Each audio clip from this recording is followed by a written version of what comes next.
우리 동지님들 정말 반갑습니다. 오늘 시험 열심히 봤죠? 오늘 해설 강의 바로 시작할게요. 여러분들의 가려운 곳 확실하게 긁어주고 또 우리가 해설을 넘어서 분석 그리고 다음 시험을 대비할 수 있는 그런 귀한 시간이 될 수 있도록 열심히 준비했습니다. 1번부터 바로 달려볼까요? 초집중하고 같이 가보죠. 1번 윤리학의 분류에 관련된 문항입니다. 수월하게 푸셨는지 모르겠어요. 발문 읽어보죠. 가와 나의 입장으로 가장 적절한 것은? 이라고 했어요. 가와 나 입장이 뭔지 한번 정해볼게요. 가는 윤리학은 모든 행위자들에게 타당하게 적용할 수 있는 도덕 규범의 일관된 체계를 구축하여 이를 정당화하는 것을 주력해야 한다라고 했어요. 그러면 가번이 이야기하는 것은 지금 제시문에 나와 있는 포인트처럼 도덕 규범의 일관된 체계 구축, 규범 윤리학적인 관점이 분명히 드러나고 있어요. 그러면 도덕 규범의 일관된 체계를 구축하려면 그 바탕에는 이론 규범 윤리학적인 토대를 갖고 있을 것이고 궁극적으로는 그것을 실천하려고 하는 성향을 갖고 있겠죠. 그래서 이론과 실천 사이에 규범적인 윤리학의 성격을 모두 함축하고 있는 내용으로 정리를 하고 이 둘 사이에 연결점 생각하고 일부러 구분점을 이렇게 우리가 일부러 대척점을 찾을 필요는 없죠. 규범 윤리학 이제 정하고 문항 풀면 되겠습니다. 그럼 나번 윤리학은 한 문화권에서 나타나는 도덕 규범이 개인의 도덕 판단과 사회제도의 유지에 미치는 영향을 관찰을 해서 객관적으로 기술하는 것에 주력해야 한다라고 말했어요. 그러면 나번 제시문을 읽으면서 역시나 가에서 이야기했던 도덕 규범이라는 말이 여기도 나오긴 해요. 하지만 포인트가 다르죠. 가번은 도덕 규범의 일관된 체계를 구축하는 것이지만 나번의 경우에는 그런 도덕 규범이 각 문화권에서 어떻게 다르게 나타나는지 현상들을 관찰하는 거예요. 그것에 대해서 객관적으로 설명해 주는 겁니다. 그러니까 이 객관적인 기술이라는 말이 나와서 너무나 우린 쉽게 기술 윤리학이라고 하는 걸 잡고 가긴 하지만 이 사이에서 똑같은 도덕 규범이라고 하는 용어가 들어갔을지라도 그것에 대해 관찰하고 인과관계를 설명해주는 역할. 그래서 가가 갖고 있는 규범적인 성격이 나는 약하다라고 하는 거 잡고 시작해 보겠습니다. 그럼 1번 가 도덕 명제에 대한 가치 판단보다 사실 판단을 강조한다라고 말했어요. 자 보세요. 규범 윤리학의 경우에는 가치 판단을 상당히 강조하게 되죠. 가치 판단이라고 하는 것이 윤리적인 선악의 판단을 하는 것이고 그런 판단을 바탕으로 해서 옳은 것을 실천하는 것을 또 지향하는 그 관계점이 있기 때문에 가치 판단보다는 사실 판단을 강조한다라고 하는 부분은 규범 윤리학적 성격에 잘 맞지 않죠. 사실 판단을 토대로 해서 가치 판단을 하는데 도움이 될 수 있을 것이고 그것을 활용할 수 있겠지만 가치 판단보다는 사실 판단을 강조한다라고 하는 서술은 다시 한번 맞지 않다라고 정리 가능합니다. 자 그러면 2번 도덕적 삶의 지침이 될 수 있는 규범적인 원리를 정립해야 된다라고 했어요. 도덕적인 삶이라고 하는 것 자체가 옳고 그름에 대한 판단을 바탕으로 해서 그 지향점을 알려주는 것이고 규범적인 원리를 정립한다라고 하는 것과 두 번째 줄 도덕 규범의 일관된 체계를 구축한다라고 하는 것은 맥락이 매우 잘 맞아떨어지죠. 그러면 2번은 적절한 입장이 될 수 있겠죠. 도덕적 삶의 지침이 될 수 있는 원리를 정립해준다. 2번이 옳은 것으로서 일단 정답. 그럼 3번 갑니다. 아이고. 나 도덕 관습에 대한 서술보다 도덕 문제 해결을 우선해야 된다라고 했어요. 여기에도 뭐뭐보다라고 하는 장치가 쓰였는데 나번의 경우에는 도덕 관습에 대한 서술을 굉장히 중요하게 생각하거든요. 도덕 문제 해결을 하는 것은 실천적이고 규범적인 성격이 나타나죠. 그 성격은 오히려 나에서는 낮게 나타난단 말이에요. 그래서 문장이 나에 대한 설명으로 적절하지 않네요. 빼줄까요? 그럼 4번 나. 도덕 현상을 관찰할 때 해당 사회의 문화적인 특성을 배제해야 된다라고 했어요. 그러면 안 되죠. 자, 나의 첫 번째 줄. 한 문화권 내에서 나타나는 도덕 규범이 어떻게 이런 영향을 미치는지 생각해 보는 거잖아요. 그러니까 그 문화권 내에서의 특성을 생각하면서 그런 특성들이 어떻게 인과적인 관계를 가지면서 이러한 원인에 의해서 이러한 현상, 도덕 현상들이 발생합니다라고 하는 인과관계를 설명해 줄 수 있을까가 달성돼야 되겠죠. 그래서 4번은 나에 대한 설명으로 적절하지가 않네요. 배제한다라고 했으니까. 좋습니다. 그럼 5번 가볼게요. 가와 나를 통틀어서 도덕규범의 제시보다 도덕 언어의 의미의 분석을 중시한다라고 했어요. 느낌 오죠? 도덕 언어의 의미 분석을 중시하는 것은 분석윤리학, 메타윤리학적인 성격이 강하고요.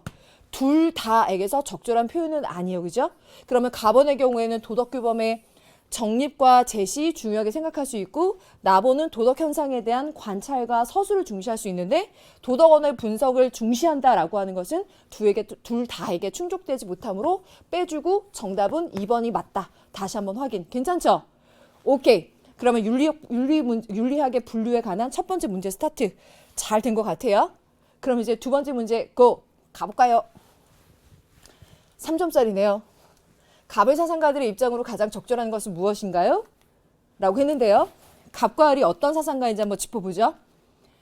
갑, 어떤 행동이 아무런 경향성이 없이 오로지 의무로부터 비롯될 때 그 행위는 도덕적 가치를 갖는다. 의무로부터 비롯된 거예요. 의무와 일치하기만 한 것 말고 비롯된 것이어야 됩니다. 이 표현 너무 반가웠어. 우리가 수능 개념에서부터 완전 숙제로까지 했었던 그 문장입니다.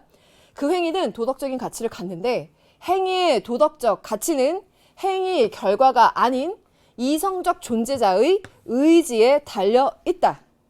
의지, 의무, 의무의식, 선의지, 그것을 따르려는 동기, 그러면 누구겠습니까? 그렇죠. 이 정도면 여러분들 칸트인 거 잘 잡고 스타트 하셨죠? 그럼 1번 갑니다. 어떤 행동이 공동체의 쾌락을 감소시키는 경향보다 증가시키는 경향이 크다면 이는 공리의 원칙에 일치한다. 공리의 원칙 얘기했어요. 공리주의겠구나 라고 판단하고 갑니다. 근데 그 공리의 원칙을 이야기할 때 강도, 지속성, 확실성 등 7가지 기준으로 그 양을 측정할 수 있다. 모든 쾌락은 7가지 기준으로 양을 측정할 수 있다라고 한다면 미를 배제하고 이거 벤담이겠구나. 이거 가능하죠? 오케이. 그러면 칸트와 벤담의 조합 가보겠습니다. 선택지 1번 갑. 너무 반갑죠? 재심은 첫 번째 줄에서 오로지 의무로부터 비롯된다라고 하는 이 말의 무게를 우리 이미 알고 있잖아요. 그 행위의 동기가 의무의식, 의무로부터 비롯된 것이냐와 우연히 그 행위와 일치한 것이냐는 이 수준이 달랐어요. 결과로만 봤을 때 그 두 행위의 모습은 같을 수 있겠지만 그 행위의 동기로 타고 들어가 봤을 때 의무로부터 비롯된 것이어야 하거든요. 이 부분은 혹시 이 부분의 개념이 약한 친구는 다시 한번 짚어봐도 좋을 만큼 중요한 내용인데요.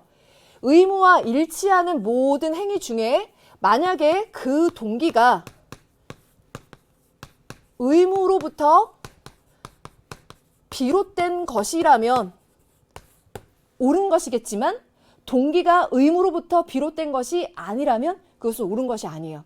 그래서 의무와 일치하는 모든 행위를 가지고 도덕적 가치를 가질 수 있느냐라고 단정 지을 수는 없는 것이 그 동기가 의무로부터 비롯된 것이어야 된다라고 해야 되므로 그래서 1번 뺍니다. 그럼 2번. 도덕법칙은 이성적 존재의 행복 실현을 위한 조건적 명령이다라고 했어요.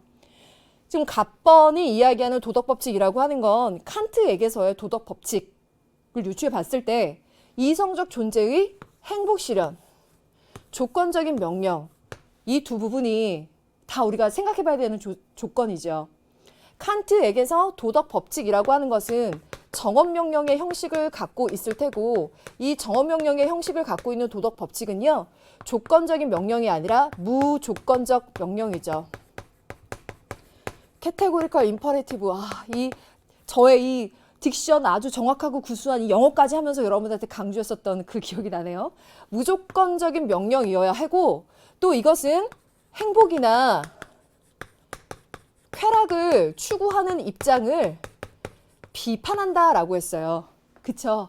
그래서 칸트가 인간한테 불행해져라, 행복하지 말아라 라고 이야기하는 것이 아니라 도덕 법칙과 행복이 상충됐을 경우에는 도덕 법칙을 따라야 된다는 거거든요.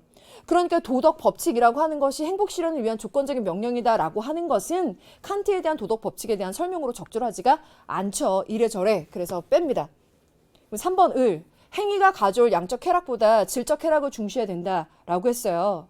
그러면 이거는 양적 쾌락보다 질적 쾌락을 중시해야 하니까 이거는 벤담이 아닌가 봐 라고 여러분들이 쉽게 그을 수도 있겠지만 이렇게 한번 생각해 봅시다. 벤담 입장에서는요. 쾌락에는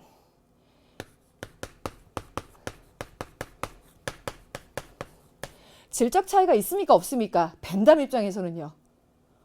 질적 차이가 없습니다. 질적 차이가 없으니까 7가지 기준법을 바탕으로 해서 계산이 가능한 거예요. 양적으로요. 그래서 양적 쾌락을 중시하기 때문에도 이 선택지가 맞지 않기도 하고 벤담의 입장에서 봤을 때에는 질적 쾌락을 중시한다라거나 질적 쾌락을 따른다라고 하는 것이 쾌락주의의 명제에 맞지 않는다고 봤어요. 쾌락에는 질적인 차이가 없다. 오로지 양적 차이만 있다라고 보기 때문에 그래서 3번도 벤담이 맞지가 않습니다. 자, 그러면 4번. 사회적 유용성의 산출을 도덕과 입법의 원리로 삼아야 한다라고 말했습니다. 사회적 유용성의 산출이라고 했는데요. 지금 선택지 제시문에서 얘기하고 있는 거예요. 이 공리의 원칙, Principle of Utility. 이것도 역시 구수한 딕션이 아주 잘 들어오죠. 네, 이 공리의 원칙이라고 하는 게 유용성의 산출을 이야기하고요. 그 유용성이라고 하는 게 다시 한번 제시문 보죠. 쾌락을 감소시키는 경향보다 증가시키는 경향이 크다면, 즉 쾌락을 증가시키는 경향이 크다면 이것은 공리의 원칙에 맞고 이것은 유용성의 산출, 사회적 차원의 유용성을 산출하는 데도 도움이 된다면 도덕과 입법의 원리로 삼아야 합니다. 그래서 그의 책 자체가 도덕과 입법의 원리.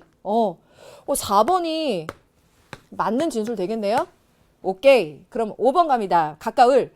행위의 도덕성을 평가하는 기준은 결과가 아닌 동기다 라고 말했어요. 동기를 중시하는 것은 칸트고요. 결과를 중시하는 것은 벤담입니다. 그래서 벤담의 입장에서는 결과주의적인 관점, 경험론적인 전통을 따르고 있어요. 그래서 경험적, 결과의 유용성. 그래서 이 두 말을 한번 체크해서 같이 적어보세요. 경험적, 결과의 유용성. 그것이 쾌락, 행복, 이익이냐의 여부를 매우 벤담은 따지거든요. 그래서 결과가 아닌 동기다라고 했을 때 갑의 경우에는 동기가 맞고 을의 경우에는 결과여야 하므로 갑과 을을 두루 합친 정답이 될 수 없어서 요건 역시 제외하고 정답은 4번만이 맞구나 라고 정리가 가능했죠? 오케이, 잘했습니다. 자, 이렇게 해서 윤리문제에 대한 다양한 접근법 중에서 서양 사상이 나왔어요. 의무론과 공리주의가 나왔으니까 나올 만한 게 잘 나온 거죠. 물어봐야 되는 요소를 아주 잘 물어봤습니다. 요거 6월 모평 대비해서도 잘 챙겨놓기. 오케이. 그러면 지우면서 팁을 드리면 여기다가 덕윤리까지 들어간 관점으로 복습해두면 더 좋겠다라는 욕심도 듭니다. 네, 3번 갈게요. 기억에 들어갈 내용으로 가장 적절한 것은 무엇입니까? 라고 했는데요. 자, 제시문은 한 문단으로 구성되어 있지만 여기에 두 입장이 있습니다. 그러나 앞부분과 뒷부분이에요. 그러나의 앞부분은 예술에 대해서 얘기하는데 모든 인간에게 타인에 대한 사랑을 갖게 해서 인류를 하나가 되게 하는 것이다. 딱 여기에서 예술이라고 하는 것이 그냥 아름다움만을 추구하는 것이 아니라 도덕적인 가치를 추구하고 있구나라고 하는 감은 딱 오죠.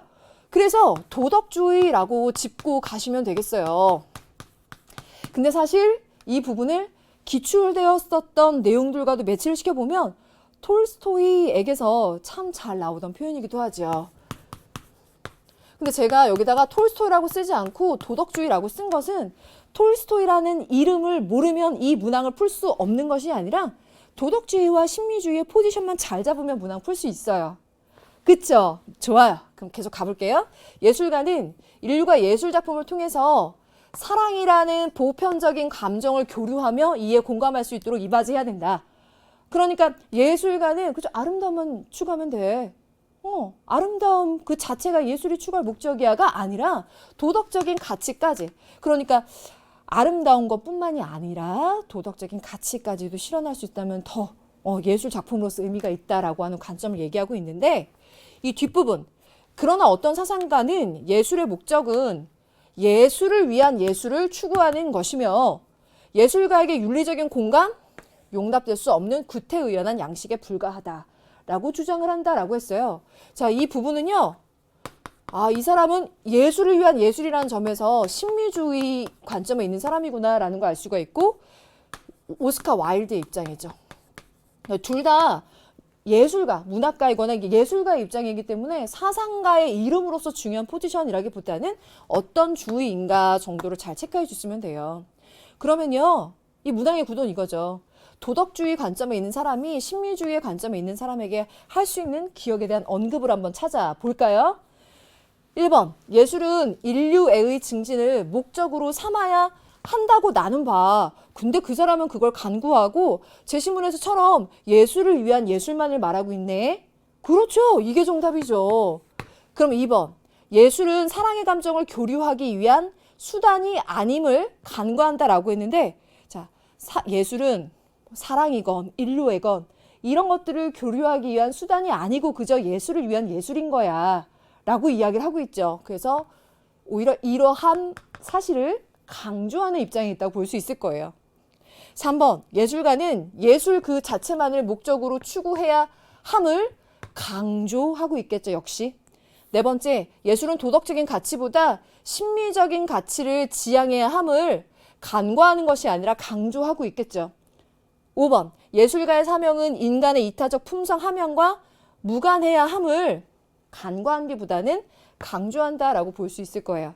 그래서 예술과 윤리에서 참 잘 나오는 구도와 예술가들과 그에 관한 평가 요소들인데 이 뒷부분들에서 그래도 여러분들이 클리어하게 톨스토이가 와일드에게 할 수 있는 말과 그렇지 않은 것이 좀 탁 가려져서 깔끔하게 3번은 잘 풀어내셨을 거예요.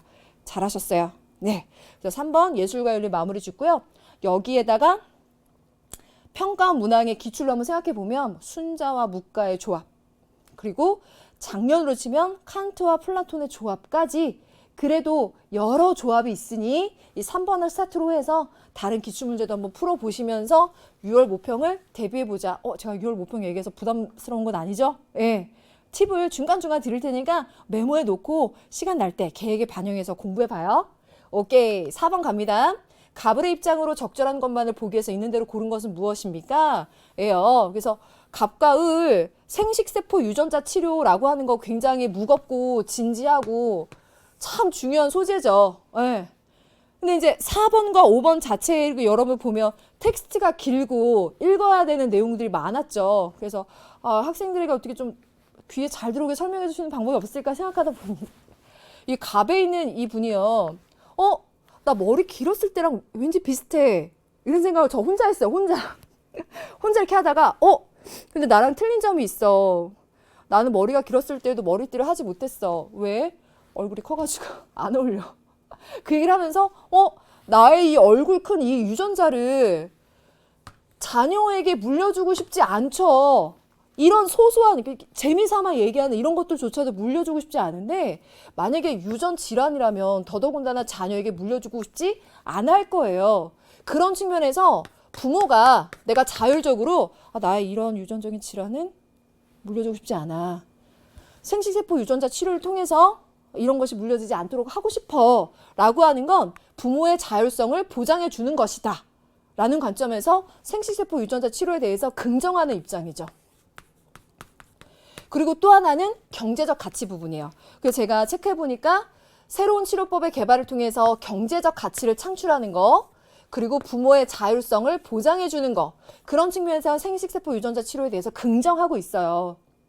반면에 을에 나와 있는 이분은 허용해서는 안 된다는 거예요. 부정, 반대하는 입장인데 부정적인 결과를 초래할 거다. 어떤 점에서 아직 의학적으로 불완전해서 후세대한테 불완전한 영향을 줄 수도 있어. 부정적인 영향을 줄 수 있어.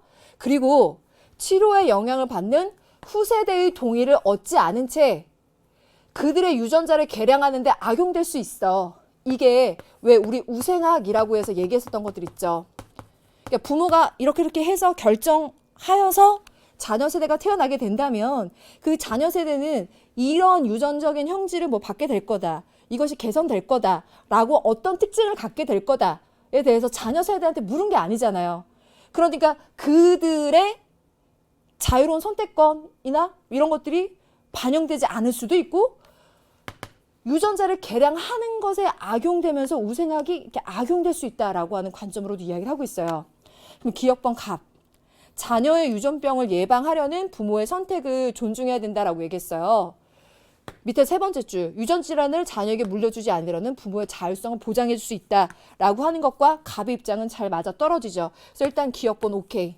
니은번. 생식세포 유전자 치료는 경제적 효용 증진에 기여하지 못한다라고 했어요. 아니요. 제가 짚었던 거 이 부분. 경제적 가치를 창출할 수 있다라고 했잖아요. 그걸 생각해보면 기여하지 못한다라고 하는 니은번은 딱 틀렸어요. 그래서 혹시 깔끔하게 자신이 있다면 니은번을 제외하면서 재확인해 볼 수 있었을 거예요. 그럼 디귿번. 생식세포 유전자 치료는 후세대의 자율성을 침해할 수 있다라고 말했어요. 을이요. 바로 이 부분이죠. 후세대의 동의를 얻지 않은 채 개량하는 데 악용될 수 있다라고 하는 것은 자율성이라는 말로 했는데요. 내가 그 부분에 대해서 자율적으로 선택한 것이 아니기 때문에 자율성을 침해할 수 있는 문제도 있다라고 이렇게 유추해서 판단 가능하죠. 그래서 디귿번도 들어갑니다. 그러면 관건은 리을번이에요. 맞죠? 그래서 이 문제가 기역 디귿이냐, 기역 디귿 리을이냐에서 리을이 들어가야 되느냐 말아야 되느냐 이 부분이죠. 근데 리을이 유추해봐야 하는 선택지였어요. 갑과 을을 통틀어서 생식세포 유전자 치료로 인해 발생할 의학적 결과를 고려해야 한다. 그럼 이 말이 직접적으로 나온 건 아니지만 우리가 판단할 수 있는 근거는 자, 갑의 입장에서는 생식세포 유전자 치료를 통해서 유전 질환을 자녀에게 물려주지 않게 되는 것이 의학적 결과가 될 수 있겠죠. 그래서 그 치료의 결과 이러한 현상이 나타날 수 있겠구나라고 하는 점을 고려할 것이겠죠. 그러면 1번의 경우에는 두 번째 줄 의학적으로 불완전한 면이 있는데 이걸 사용했다가 부정적인 결과를 가져올 수도 있겠구나. 그죠? 그러니까 갑과 을을 함께 엮어봤을 때 그 치료의 결과에 대해서 고려해 봐야 한다라고 하는 것은 공통적으로 들어갈 수가 있네요. 그래서 여러분들 기역 디귿이 아니라 기역 디귿 리을이 들어간 4번을 골라내는 거였죠. 요거 어때요? 잘하셨나요? 그래서 이런 문제가 개념이 강하게 작용하지는 않지만 제시문 읽으면서 이런 류의 한끗 선택지 실수하지 않고 잘 판단하는 게 중요하게 작용을 하네요. 평소에 이런 문항도 잘 훈련을 해두면 좋겠다라는 생각이 들어요. 그럼 5번 가볼게요. 5번은 텍스트가 꽤 길고요. 갑은 부정, 을은 긍정이어서 구도도 복잡할 수 있는 문항인데요. 이런 문항 갑을 한번 얘기하죠. 그리고 또 한 번 얘기해요. 이때 중요한 건 두 사람의 공통 지점이 있어요. 을이 동의합니다 라고 한 부분 있죠. 그 앞에 이야기하고 있는 이 얘기는 갑과 을이 공통적으로 이야기할 부분이에요. 요걸 기본으로 깔고 가면 선택지 1개에서 2가지 정도는 또 정리가 됩니다. 자, 구도를 일단 그려보고 갈게요. 갑은 부정해야 되고요. 을은 긍정해야 한대요. 그럼 갑은 어떤 입장인지 한번 읽어보죠. 정보사회에서 정보의 질은 인류의 삶의 질에 영향을 미칩니다. 따라서 양질의 정보를 생산할 수 있는 환경을 만들어서 인류 발전을 도모해야 합니다. 라고 했어요. 그랬더니 그걸 그대로 받아서 저도 그것에 동의합니다. 예요. 그래서 지금까지는 갑과 을의 서로 다른 입장이 나타나지 않았어요. 공통점이에요. 그리고 미리 얘기하지만 이 선택지가 1번과 3번을 좌우하는 선택지예요. 이따 문제 풀면서 다시 얘기해 드릴게요. 정보에 대한 배타적인 소유권을 보장하면 정보 생산자는 정보를 생산하는 데 들어간 노력에 대한 정당한 보상 받을 수 있고 양질의 정보 생산으로 이어질 수 있어요. 여기네요. 1번은 그래서 배타적인 소유권을 인정해야 된다라고 보는 게 1번이고요. 반면에 갑번은요, 아닙니다. 정보에 대한 배타적인 소유권을 인정하게 되면 사용에 제약이 생겨서 양질의 정보 생산을 방해하게 되고 인류의 집단적인 경험과 지식이 축적된 공동의 자산인 정보에 대해서 배타적 소유권을 인정하면 안 됩니다. 배타적인 소유권을 인정하지 않는다예요. 그러면 여기에는 공유라고 이야기를 해두면 되겠죠. 그럼 을이 다시 아닙니다. 정보에 대한 배타적 소유권이 보장되지 않는다면 정보 생산자의 경제적 이득이 보장되지 않아서 창작 의욕이 감소할 거예요. 이는 양질의 정보 생산을 방해해서 인류의 발전을 저해할 거예요. 오호! 이 긴 텍스트에서 우리가 알 수 있었던 건 갑은 말하자면 정보에 대한 공유론의 입장인 거고 을은 사유론의 입장 정도로 간단히 표현하자면 이야기가 되는데 선택지로 갔을 때 자, 1번 한번 볼게요. 양질의 정보는 인류의 발전을 도모하는 데 이바지하는가? 이건 두 사람 다 긍정이었다는 거예요. 또 세 번째, 양질의 정보를 생산할 수 있는 환경이 조성돼야 되느냐? 이것도 두 사람이 공통점이라는 거예요. 그게 첫 번째의 제시문에 해야 합니다. 동의합니다. 에서 나온 부분이고 이 점이 바로 둘의 공통점이기 때문에 1번과 3번은 일단 정답이 될 수 없었죠. 그럼 두 번째, 정보는 모두가 자유롭게 이용할 수 있는 공동의 자산입니까? 라고 말했어요. 공동의 자산입니까? 라고 말한다면 이렇게 되겠죠. 그래서 요거는 구도가 틀렸어요. 2번 빼주고 4번 경제적인 보상이 없어도 정보 생산자의 창작 의욕이 증진될 수 있습니까? 라고 말하고 있어요. 자, 요거는 보상이 없어도 돼요. 그래도 창작 의욕이 증진될 수 있어요. 라고 말했는데 을의 경우에는 분명히 아니죠. 여기에 대한 경제적 보상이 있어야만 더 좋은 창작물을 만들어낼 거다라고 말하고 있죠. 그래서 정확히 구도가 틀리죠. 그럼 5번. 정보에 대한 배타적 소유권 보장은 양질의 정보 생산에 기여합니까? 배타적 소유권 보장해야 하는 게 기여합니다. 갑은 아닙니다. 공유의 자산으로 봐야 됩니다. 구도가 맞는 건 그래서 5번이었어요. 여러분 이 문제 보면서 정보사회와 윤리에서 특별히 어려운 개념은 상대적으로 적죠. 많이 없죠. 하지만 이 문제를 보면서 여러분들 메시지 하나 받아야 돼요. 이렇게 텍스트가 길고 구도가 갑과 을로 해서 하나하나 그래서 10가지를 선택지를 판단해 봐야 하고 거기에다가 심지어 3점인데요. 심지어 여러분 이런 생각도 하나요? 정답이 5번에 가 있으면요. 문제 풀이하는데 시간이 더 걸려요. 그래서 여러분들한테 집중력과 시간과 이 문제에 정확히 접근하는 그런 말하자면 그 익숙함 어느 정도 이런 문제 적응이 되었는가를 요구하는 문항이에요. 이런 것들이 앞으로도 충분히 나올 수 있으니까 잘 대비해 두세요. 오히려 개념의 강도가 약한 문항들 면에서 방법적인 면에서 난도를 높이는 거죠. 실수하지 말고 잘 훈련해 두자. 오케이. 자, 그럼 6번은요. 개념의 강도가 강하죠. 이 주제로 많이 긴장한 친구들이 있었을 거예요. 제가 4월 학평 앞두고 학교 수업을 하면서 야, 작년 4월 학평 우리 풀어봐야 돼. 작년 4월 학평 어려웠어. 특히나 자연과 윤리 문제에서 한 끗 선택지가 있었거든. 열심히 풀어봐야 돼. 이러면서 했는데요. 그래서 자연과 윤리를 더 긴장한 친구들이 있었을런지 몰라요. 근데 이 문제에서는 어떤 부분이 이제 여러분들에게 고민스럽게 했는지 저 바로 지금 본론부터 들어간 셈인 거잖아요. 아마 선택지 기억번하고 디귿번 부분에서 갈등을 하거나 모르진 않았는데 나 이 순간 착오를 일으켰다 하는 친구들이 있었을 것 같아요. 그래서 여기가 지금 가장 중요한 포인트인데 거기까지 가기 위해서 일단 서론을 무시하면 안 되죠. 서론부터 밟고 가겠습니다. 가의 갑을병 사상가를 나그림으로 표현해. 적절한 진술만 골라봐. 자, 갑을병은 문항의 덩치가 크고 제시문이 적어져야 할수록 킬포는 정확히 들어가 있죠. 자, 갑번. 사람들은 동물의 권리를 믿는다고 공언하면서도 동물을 상업적인 목적이나 실험의 용도로 사용하는 것을 전면적으로 금지하지는 않는다. 이는 삶의 주체인 동물의 권리를 침해하는 행위다. 포인트는 동물의 권리를 이 사람은 중요하게 주장을 하는데 그 동물이라는 존재를 삶의 주체로 보는 거예요. 물론 개념 베이스를 갖고 적용하면 여기서 말하는 동물은 1살 이상의 고등 포유류여서 일부 동물을 이야기합니다. 그렇죠? 그러면 그런 삶의 주체인 존재들에 대해서는 지금 얘기는 뭐냐면 수단적이고 도구적인 가치로 대해서는 안 되며 삶의 주체인 존재들에 대해서 내재적인 가치를 인정하고 존중해 줘야 된다. 그러니 수단과 도구로서 사용돼서는 안 된다라고 하는 점을 강조하고 싶은 거죠. 레건이죠. 잘 알죠. 그럼 1번 갈게요. 벼락에 쓰러진 참나무는 땔감으로 사용되지만 대지 공동체의 구성원으로서 존중되어야 한다.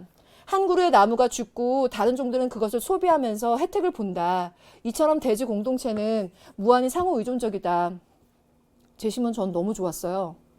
이걸 보면서 대지 공동체의 이야기가 2번이나 나왔으니까 사실 이렇게 킬포를 한 번, 2번씩 다 심어줬어요.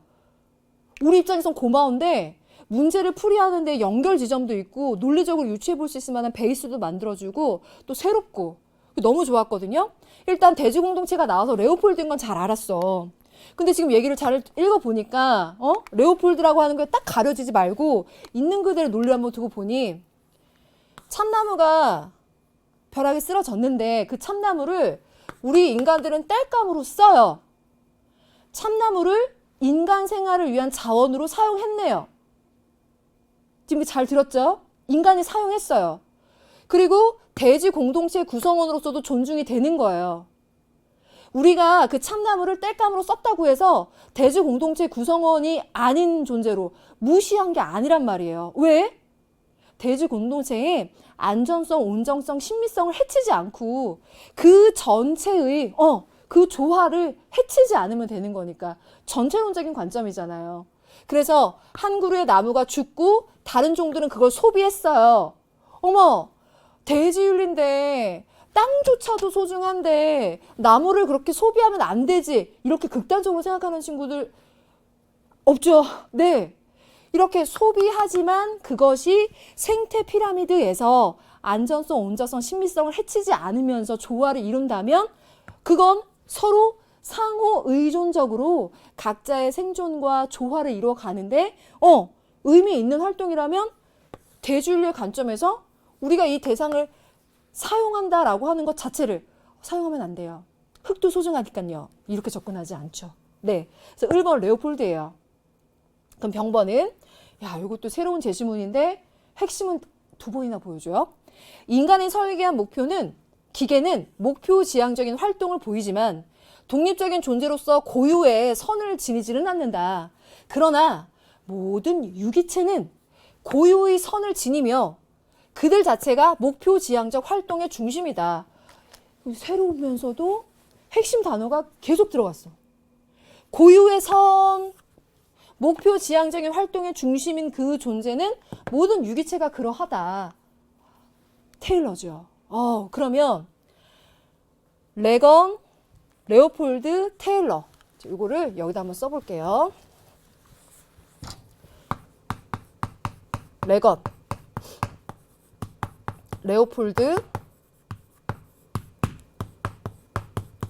테일러. 세 사람의 관점에 들어갔는데 이 조합들의 범주에 맞는지 틀리는지 잘 판단해야 되겠죠? 그러면 기억번 A 갑니다. 인간은 자신의 생존을 위해 식물을 사용할 수 있는가라고 말했어요. 식물이에요. 식물을 이용할 수 있습니까? 라고 말한다면 일단 우리 개념을 갖고 있는 상태에서 레건의 경우에는 동물 중심주의니까 내재적 가치를 갖고 있는 존재는 동물까지이고 그런 인간이 동물을 한 살 이상의 고등 포유류, 동물을 수단적인 가치를 사용하지 말라라고는 하겠지만 식물을 사용하는 것에 대해서는 레건이 식물에 대한 내재적 가치를 이야기하는 건 아니니까 식물을 이용할 수 있다라고 할 수 있겠지? 여기까지도 여러분들 얘기했을 것 같아요. 그래서 레오폴드, 레건 가능하죠. 그럼 이제 1번 가볼게요. 레오폴드. 인간은 자신의 생존을 위해서 식물을 이용할 수 있나요? 제시문 읽으면서 일부러 그 얘기를 굉장히 했죠. 네. 레오폴드는 대지, 흙까지도 중시하는 사람인데 어떻게 식물을 이용할 수 있다고 하나요?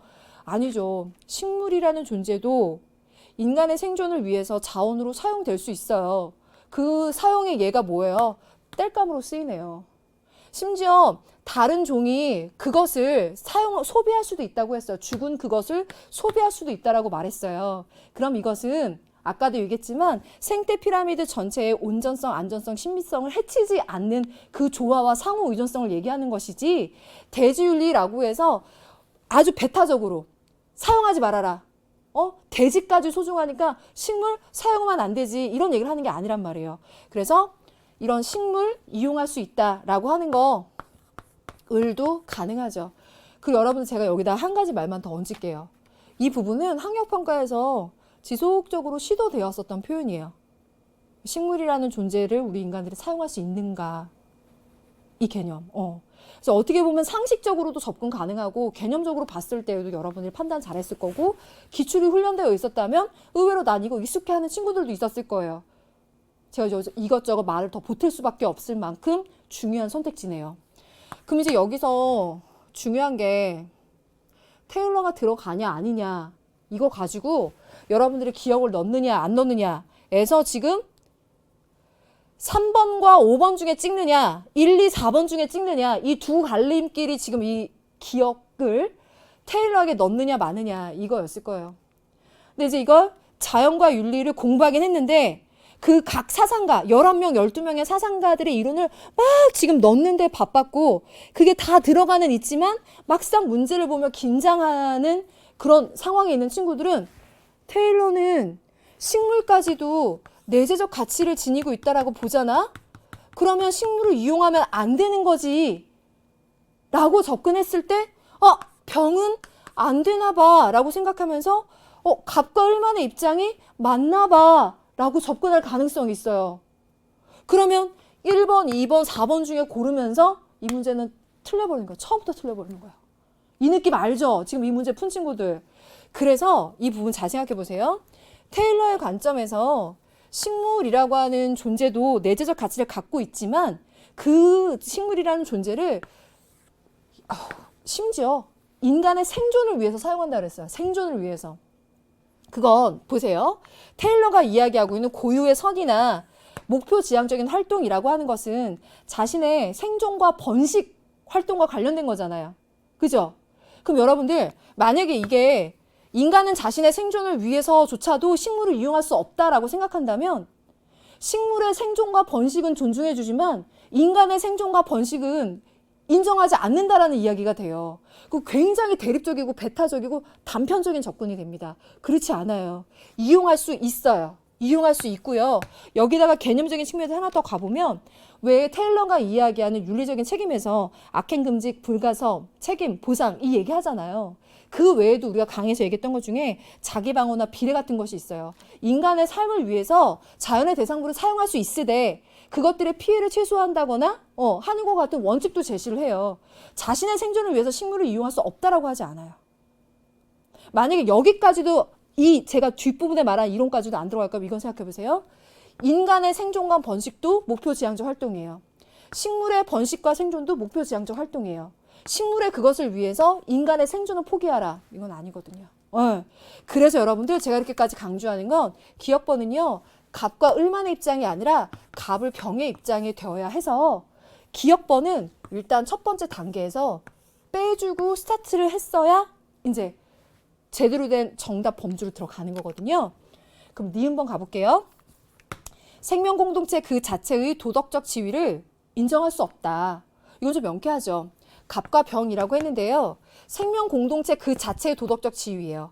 도덕적 지위, 모럴 스테이러스 이야기할 때 생명 공동체 그 자체가 도덕적 지위를 가져라고 하는 건 레오폴드만의 입장이죠.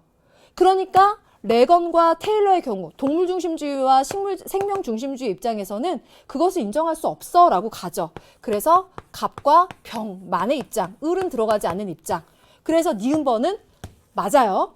그럼 디귿번. 모든 동물은 도덕적으로 무능력해도 내재적 가치를 지닌다라고 말했어요. 자, 지금 이 선택지는 자, 우리 문제 풀어서 알 거예요. 레건에게서 너무 중요한 선택지가 되죠. 정답과 오답을 가르는. 왠지 알죠? 니은, 니을이냐? 디귿까지 들어가느냐니까 지금 여기에서는 요거 한 끗 요게 남은 거예요. 맞잖아요.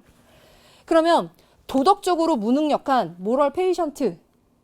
그래서 도덕적 무능력자지만 삶의 주체로서의 존재의 내재적 가치를 존중하는 게 레건이란 말이에요. 그럼 레건의 관점에서 도덕적으로 무능력해도 내재적 가치를 지닌다고 할 수 있지 않을까? 라고 생각하려는지 모르겠지만 이거요. 모든 동물은이죠. 레건의 입장에서는 그 모럴 페이션트지만 도덕적 무능력자이지만 삶의 주체인 그 존재는 1살 이상의 고등 포유류? 그래서 일부 고등 동물이 되겠죠. 그래서 갑은 빼고 을과 병만 들어가 줘야 되는 선택지인 거예요.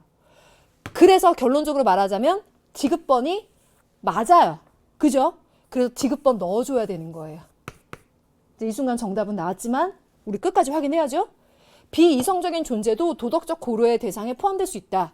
자, 도덕적 고려의 대상, 도덕적 지위라고 하는 건 자연과 윤리에서 너무나 중요한 핵심인데 도덕적 고려의 대상으로 비이성적인 존재, 말하자면 탈인간 중심주의라는 거죠.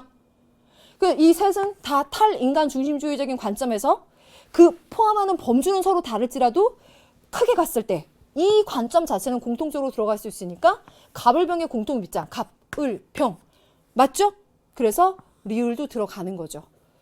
그래서 이 문제는 니은 리을이냐, 니은 디귿 리을이냐라고 했을 때 디귿도 맞다 해서 5번을 골라줬었어야 돼요. 근데 아마 이 문제가 이렇게 들어보면 또 괜찮은데 막상 문제 풀 때에는 기억을 처음에 이제 포함하고 시작하느냐 마느냐에서 갈림끈 크게 갈리면서 꽤 고민했던 친구들도 있을 거라고 봐요. 이런 류의 훈련이에요. 앞으로 잘할 수 있을 거예요. 7번 가볼게요. 갑을 사상가들의 입장으로 적절한 것만을 보기 위해서 읽는 대로 고른 것은 수호자와 목민간이 나왔는데 직업과 윤리죠. 우리에게 그래도 익숙한 패턴의 문항이었어요. 세상에 금운을 소유하게 된다면 이들과 더불어 나머지 사회 구성원 모두는 파멸하게 될 거야. 또한 군인 계층 중 자격 없는 자가 통치자 계층으로 이행하려 든다면 나라의 파멸을 가져올 거야. 그래서 수호자라고 하는 통치자와 방위자를 포함한 이 수호자 계층은 영혼의 금운이 있으니까 세상의 금운을 소유하지 말라라고 이야기하는 플라톤의 관점에서 각자의 역할에 충실하면서도 역할 교환이 되지 않는다라는 이야기를 하려고 한 건데 선택지가 거기까지 들어가진 않았죠. 우리 입장에서 뭐 고맙죠. 그럼 1번. 목민간이 탐욕을 부리면 백성을 착취하게 되지만 절약하면 능히 베풀 수 있어. 그래서 을이 강조하는 건 절약이죠. 절약, 절제. 베푸는 것은 덕을 심는 근본이니 녹봉을 절약하거나 자기 농토에서 거둔 수확물로 어려운 백성을 돕는 것은 이치에 맞는 것이다. 사상가로 치자면 정약용 선생님이시고 사상으로 어렵게 접근하지 않더라도 목민간의 이런 류의 자질을 이야기하고 있어요. 그러면 선택지로 가보죠. 기억합. 다스리는 자의 임무는 다른 계층의 구성원이 대행할 수 없다라고 했어요. 자, 제가 교환까지는 들어가지 않았다고 했는데 대행이라는 말이 나왔으니까 사실 이 제시문에서요. 자격 없는 자가 통치자 계층으로 이행하려 들면 나라의 파멸을 가져온다? 이 말은 구성원이 다른 구성원이 대행할 수 없다? 제가 거기까지는 들어가지 않았어요 라고 했지만 이렇게까지 쓰는 게 더 깔끔하겠네요. 교환을 인정하지 않죠. 그래서 대행할 수 없다, 교환할 수 없다, 각자의 역할에만 충실해야 된다. 기억번은 꼭 들어가고 니은번 을. 다스리는 자의 청렴한 자세는 애민의 기반이 된다. 백성을 사랑하고 백성을 위한 통치에 있어서 청렴을 정약용 선생님 무척 강조하죠. 꼭 들어가고 디귿 가부를 함께 했을 때 다스리는 자는 사유재산을 나누며 공익을 추구해야 된다라고 했는데 플라톤과 정약용의 조합이 문항에 나오면 꼭 이 부분이 나오죠. 플라톤의 경우에는 앞에 제시문처럼 금운을 소유하지 말라라고 하는 이 얘기가 사유재산을 갖지 않는다라고 하는 그 메시지가 들어가 있잖아요. 그만큼 나라의 일을 하는 사람들에게 엄청난 도덕적인 높은 수준을 이야기를 하는 건데 요구를 하는 건데 그걸 사유재산을 나누면서 공익을 추구해야 된다라고 하는 게 정약용 선생에게까지는 이렇게까지 디테일하게 들어가진 않죠. 그래서 갑은 어느 정도 가능성이 있는 표현일지라고 하더라도 을은 맞지 않으므로 디귿이 들어간 걸 일단 빼주는 거예요. 자, 디귿 들어간 거 뺐죠. 그러면 이제 이 문제에서는 관건은 리을이에요. 다스리는 자는 절제의 덕을 갖추고 직분을 다해야 된다라고 했어요. 그러면 1번이 이야기하는 부분에서 이제 지워졌지만 절약, 탐욕하지 마라. 오케이. 자, 그러면 플라톤에게서는 어때요? 절제의 덕이라고 하는 것은 모든 계층의 사람들에게 요구되는 필수적인 항목이에요. 네. 제가 지금 얘기한 건 이론적으로 접근한 거고요. 만약에 여러분들이 이걸 상식적으로 직업윤리에서 통치하는 자가 절제의 덕을 갖춰야 된다. 그래서 자신의 사유에 무엇인가를 충족시키려고 하는 것보다는 공익을 위해서 노력해야 된다. 이건 맥락적으로도 맞아 떨어지죠. 그래서 재심은 선택지, 개념, 논리가 딱딱 맞아 떨어지는 그런 문항이 됐어요.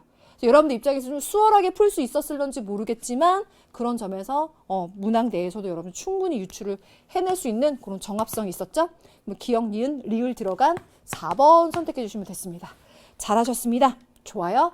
8번 가볼까요? 다음을 주장한 사상가가 부정의 대답을 할 질문으로 가장 적절한 것은 무엇입니까? 라고 했어요. 최선의 국가체제는 인간이 아니라 이성의 법칙이 지배하는 공화적 체제이다.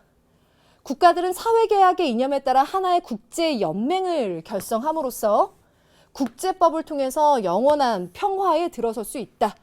또한 세계시민법은 보편적 우호의 조건들에 국한되어 있어야 한다. 제시문이 칸트의 영구평화론에서 워낙 우리가 학습이 많이 되어 있는 부분이긴 하지만 제가 이렇게 얘기하면 속상한 친구들도 있을 거예요. 칸트 영구평화론은 맨 마지막 단원에 나오는데 아직 거기까지 손도 못 댔는데 나 이 문제 제대로 못 풀었는데 하는 친구도 있을 수 있어요. 그래서 이 부분을 핵심을 탁탁 짚어보면서 이야기하자면 칸트가 봤을 때 영원한 평화, 영구적인 평화를 이루기 위해서는 어떻게 해야 되냐면요. 한 국가 내에서 누군가가 독재를 하게 됐을 때에는 그 독재, 권력을 가진 사람이 마음대로 전쟁을 일으키거나 평화를 깨트리는 일을 할 수가 있는 거예요. 그 한 나라로서는 공화적인 체제를 지켜줘야 돼요. 한 국가가. 그렇게 공화적 체제를 갖고 있는 나라들이 국제연맹을 맺는 거예요. 왜 한 국가 차원이고 세계적인 차원이에요. 그 국제연맹을 맺은 나라들끼리 국제법을 통해서 영원한 평화를 맺을 수가 있어요. 연맹을 맺었으니까 함부로 이걸 깨고 평화를 파기하는 일을 하지 못할 거라고 본 거예요. 칸트 입장에서는. 그래서 그것들을 지켜주는 게 세계시민법인데 이 세계시민법은 공화적 체제를 유지하고 있는 나라들의 내부에 함부로 간섭하거나 하는 것이 아니라 서로의 보편적인 우호의 조건들을 충족시킬 수 있을 만한 것들에만 국한이 된 채로 서로 질서를 유지합니다. 이게 칸트 입장이거든요. 그래서 영구적인 평화를 지킬 수 있는 방법은 뭘까에 대한 철학적 아이디어예요. 그랬을 때 1번, 모든 사람은 다른 나라를 방문하는 권리를 가지고 있는가?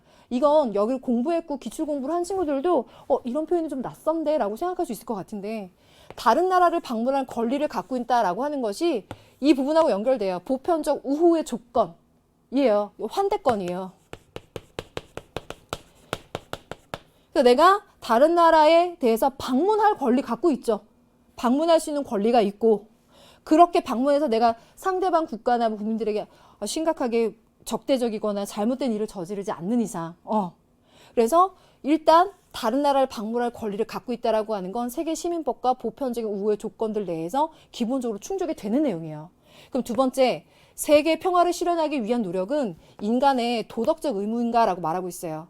그래서 이렇게 우리가 자연 상태에서의 혼란을 깨고 이런 공화적 체제를 유지하고 국제연맹을 맺음으로써 한 국가 차원 또 세계적인 차원에서 평화, 세계 평화를 영구적인 평화를 누리기 위한 이것들은 인간의 도덕적인 의무로서 설정하고 있는 게 또 칸트의 관점이에요. 그런 철학적인 아이디어니까. 그럼 세 번째, 그래서 이 세계 평화의 실현을 위해서는 정치와 도덕이 합치되어야 된다. 그러니까 정치라고 하는 것도 매우 도덕적인 정당성을 갖추고 이루어져야 된다라는 거예요. 독재를 일으킨다거나 서로의 평화를 깨는 행위를 함부로 해서는 안 되는. 그래서 이것도 맞죠. 그럼 4번. 개별 국가들의 정치체제는 세계 평화 실현에 영향을 줍니까? 지금 이 얘기처럼 정치와 도덕은 합치되잖아요. 이 도덕적인 정당성을 띠고 있는 정치 체제를 갖고 있는 공화적 체제를 갖고 있는 이러한 민주적인 나라들이 세계 평화 실현에 영향을 주게 되겠죠. 그렇게 민주적인 체제를 갖고 있어야 세계 평화 실현에 도움을 줄 수 있겠죠. 그래서 이것도 맞아요. 그럼 5번. 국제법에 따라 국가들은 하나의 세계 공화국을 수립해야 됩니까? 이건 사실 잘 나오는 오답지긴 하죠. 국제법, 세계 시민법을 따르긴 해요. 그런데 하나의 세계 공화국이 아니라 이 국제 연맹이에요. 그래서 여러분들 이게 국제 연맹이라고 하는 것과 하나의 단일한 공화국을 만든다라고 하는 건 다른 개념이라는 걸 알아야 되죠. 세계 연맹은 국제 연맹은 공화적 체제를 지닌 A, B, C, D, E 요 국가들이 딱 연맹 독립적인 주권을 갖고 딱 손잡고 연맹을 맺은 상태인 거고 그걸 지향한 거고 칸트는 그걸 오답화 시켰을 때 그냥 단일한 하나의 세계 공화국을 만드는 것은 칸트에게서는 맞지 않는 설명이에요. 이건 워낙 잘 나왔던 오답으로 부정의 대답은 5번이 정답입니다. 그래서 이 문제는 칸트의 영구평화론 원래 잘 나오던 소재이긴 하지만 우리가 좀 새겨봐야 될 건 칸트의 영구평화론에서 확정조항, 예비조항 항목이 있잖아요. 그것들이 선택지로 많이 들어갔었거든요. 근데 그런 것과는 좀 다른 패턴으로 선택지가 구성된 거예요. 그런 의미에서 낯설거나 새로울 수도 있고 어려울 수도 있는 내용인데 칸트의 기본적인 입장을 바탕으로 해서 잘 이해를 해두는 게 필요한 그런 영구평화론에 관련된 문항이었어요. 괜찮죠? 9번 갑니다. 갑을 사상가들의 입장으로 가장 적절한 것은 무엇입니까? 라고 했어요. 이 문제도 제가 빨리 설명해서는 안 되는 부분이죠. 그렇다고 또 막 여러분들 잘 안 들리게 해서도 안 되고 딱 중요한 걸 짚어서 강조를 해드려야 되겠는데 이 문제는 분배적 정의예요. 분배적 정의에서 나올 만한 사람 롤스와 노직이에요. 근데 지금 여기에서 중요한 건 천부적인 재능의 분포, 자연적인 능력의 분배 이야기를 하고 있고 이 내용을 토대로 해서 선택지에 천부적인 재능을 가지고 이야기를 한 거예요. 자연적 능력, 천부적 재능. 정말 중요하고 학생들이 어려워할 수 있을 만한 부분을 그냥 탁 짚어서 물어본 것 같죠. 결론적으로 말하자면 주인공을 롤스를 주인공을 봤을 때 천부적인 재능의 분포 이건 자연적인 사실이야. 임의적이야. 우연적인 거야. 그래서 그것 자체를 정의롭다 부정의하다 하지는 않아. 그걸 통해서 자신의 이득을 취득할 수는 있어. 천부적 재능을 이용하지 말라는 건 아니야. 천부적 재능을 이용해서 너의 이득을 취득하지 말라는 건 아니야. 조심해서 봐야 돼, 하나하나를. 그런데 그것만으로 모든 것이 결정되어서는 안 된다는 거죠. 천부적 재능의 분포의 우연성으로 인한 그 영향을 최소화시켜줄 수 있는 장치와 체제와 제도를 만들어 오는 것이 그게 더 정의롭다라고 보는 거죠. 알겠죠?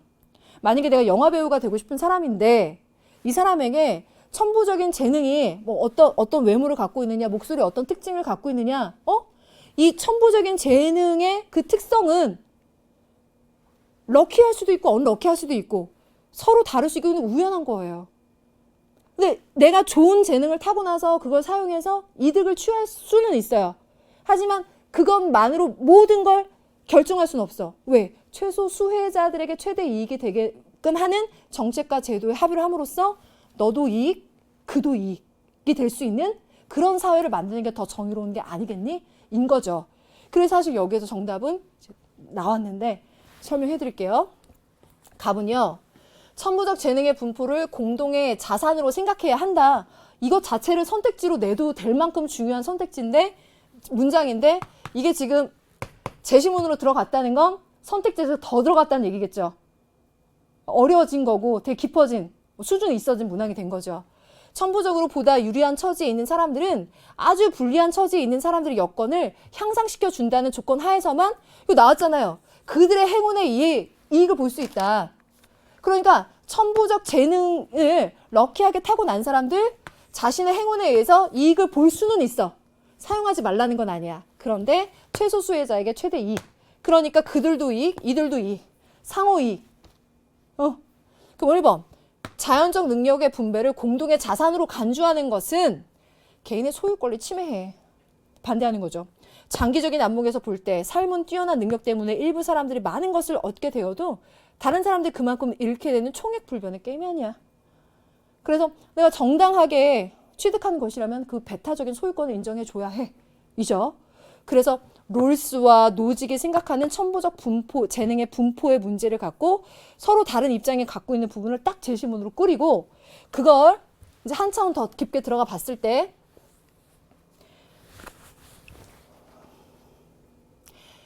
1번 천부적 재능에 비례해서 사회적 지위가 결정되어야 한다. 2번, 천부적 재능으로 얻은 이익은 공정한 사회에서 정당화될 수 있다. 이걸 같이 한번 설명해 보죠. 2번부터 설명해 보죠. 천부적 재능으로 얻은 이익. 일단 천부적 재능으로 이익을 얻을 수 있어요, 없어요? 얻을 수 있죠. 제시문에서도 말하잖아요. 그들의 행운에 의해서 이익을 볼 수 있다. 여러분들이 안 믿을까 봐 이렇게까지 보기 싶어. 그걸 이용해서 이익을 얻을 수는 있어. 얻을 수 있어. 그런데 어떤 경우에 정당화되니? 라고 했을 때 지금 얘기했던 것처럼 아주 불리한 처지에 있는 사람들의 여건을 향상시켜 준다는 조건 하에서만, 최소 수혜자의 최대 이익을 보장해주는 체제와 정책에 우리가 합의하고 그것을 돕는 조건 하에서만, 그래서 상호 이익의 달성이 가능한 경우에만, 물론 이것은 축차적인 이익을 가겠지만, 그죠? 그래서 지금 얘기는 천부적 재능으로 얻은 이익은 정당화될 수 있어요. 공정한 사회, 공정으로서의 정의가 실현된 공정한 사회에서 최소 수혜자에게 최대 이익을 보장하는 그 정책에 합의해서 서로를 이익을 달성해 줄 수 있는 그런 사회라면 정당화될 수 있습니다. 있어요. 2번 맞아요. 그럼 1번이요. 천부적 재능에 그럼 비례해서 사회적 지위가 결정되어야 하나요? 그건 아니죠. 봐요. 천부적 재능으로 행운이 있는 사람들이 이익을 얻을 수는 있어요. 하지만 그거에 비례해서 사회적 지위가 완전히 결정되는 거는 옳지 못하다는 거예요. 왜? 그거는 우연성의 영향으로 모든 게 결정되어 버려서는 안 된다는 거죠. 너무나 불리한 상황에 있는 사람들의 처지를 개선해 줄 수 있어야 된다는 거예요. 그래서 너가 그 행운으로 이익을 얻더라도 너무나 불리한 상황에 있는 사람의 처지는 개선해 줄 수 있는 사회가 그게 공정한 사회야. 그러니까 천부적 재능에 비례해서 사회적 지위가 완전히 결정되어 버리는 건 이건 안 되는 거지.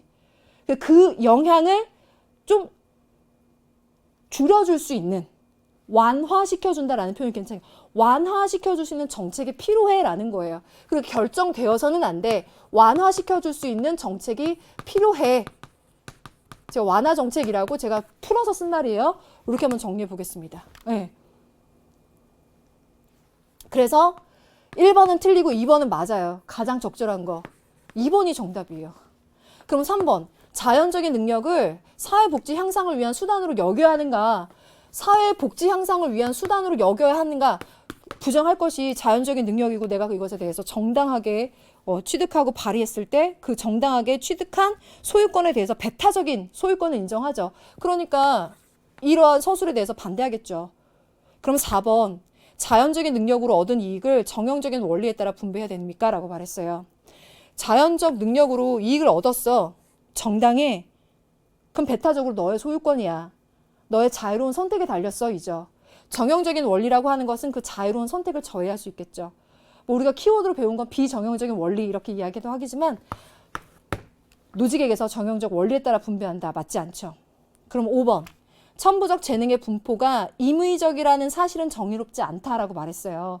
자, 요거 롤스에게서 기본적으로 천부적으로 재능이 분포된 것은 임의적이다라고 하는 말 자체가 일정한 기준이나 원칙이 없이 하고 싶은 대로 하는 것. 사전적으로 치면 이렇게 이야기를 해요. 근데 워낙 시험에도 많이 나온 표현이긴 하지만 이 말 자체는 우연적이라는 거예요. 그러니까 천부적 재능의 분포가 임의적이고 우연적이야. 이거는 정말 자연적인 사실인 거지. 그러니까 정의롭다, 정의롭지 않다라고 하는 문제가 아닌 거야. 그러니까 누군가는 뭐 너무나 부유한 선진국에 살아서 좀 윤택한 스타트를 할 수 있는 그런 나라에 태어난 사람도 있을 수 있고, 누군가는 내전이 일어나는 나라에서 어려운 상황 속에 태어난 사람도 있을 수 있어. 이 천부적 재능이라고 하긴 그렇지만 천부적으로 갖고 있는 상황 자체가 서로 너무 다르죠. 근데 이거는 우연한 사실이죠. 이 우연한 사실을 갖고 너는 정의롭고 넌 정의롭지 못해 라고 말할 수 있는 내용이 아닌 거죠. 그래서 정의롭지 않다라고 하는 게 롤스에게서 특히나 정의롭다, 부정하다라고 하는 논의의 문제가 아니라고 하는 게 롤스에게선 중요하게 잘 나왔었죠. 그래서 5번도 틀려요. 적절한 거 2번입니다. 그래서 2번 시험에서 또 만점을 가르는 한 문제가 바로 이 문제였을 거예요. 6번하고 9번. 와, 여러분도 이 페이지 풀 때 엄청 고민 많이 했겠다. 그죠? 그럼 10번 풀게요. 다음 사상의 입장에서 문제 상황 속 A에게 제시할 조언으로 가장 적절한 것은 문제 상황 속 A에게 조언하는 거는 윤리 문제에 대한 다양한 접근법에서 꼭 나오는 문항 형태인데 동양윤리가 들어갔죠? 그리고 종종 얘기했죠. 한자어가 빠진 도가나 불교 제시문 은근히 어렵다고. 이걸 많이 혹시 안 했다면 어려웠을 수 있을 거예요. 자, 세 개의 갈래가 땅 위에 서려면 서로 의지해야 해. 상호 의존을 얘기해주고 있어요. 만일 그 가운데 하나를 제거해버리면 두 개의 갈대는 서지 못하고 그 가운데 두 개의 갈대를 제거해버리면 나머지 한 개도 역시 서지 못해. 이처럼 이것이 있기 때문에 저것이 있고 이것이 없기 때문에 저것이 없다라고 하는 것은 원인과 조건의 영향을 주고받는 이 세상 모든 존재들의 상호 의존성을 이야기하는 인연생기인 거고 그 인연생기에 의해서 세상의 모든 존재들은 상호 의존하기 때문에 나와 나 아닌 존재는 둘이 아니고 그래서 나 아닌 존재에 대해서 함부로 하지 않는 자비의 실천이 가능하죠.